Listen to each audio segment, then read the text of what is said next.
life hacks. My social media feed is full of them. And I love seeing how people come up with millions of ideas for making my life easier. Would I like to peel a banana at least 10 seconds faster? Sure. Would I like to cook an entire turkey dinner using only a microwave? Maybe I'll pass on that one. Whether good or bad life hack videos are addicting to watch, right? But here's the thing. There's also a life hack that's so extremely important, if I miss out on it, I'm basically done. The writer of Psalm 127 repeats the phrase over and over, in vain, meaning useless. He argues that God is the one who decides what happens in our lives, and if we try to go about things on our own without God, it's not going to make a difference. Unless the Lord builds the house, the builders labor in vain. We can't build our house on our own?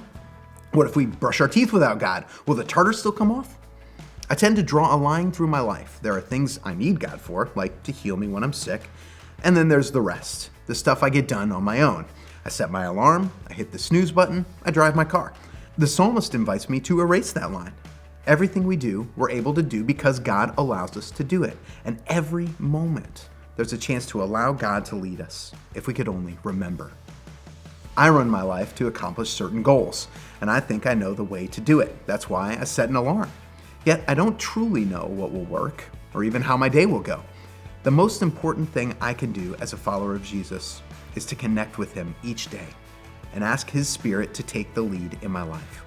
If God is directing a moment of my life, that moment cannot go wrong, even if it goes the opposite of what I've hoped. Here's the Psalms Life Hack Challenge. Whatever you're doing, no matter how important or unimportant, talk to God while you're doing it. Allow Him into the process, or simply acknowledge that He's the one truly in control. Resist the temptation to simply go about your day without Him.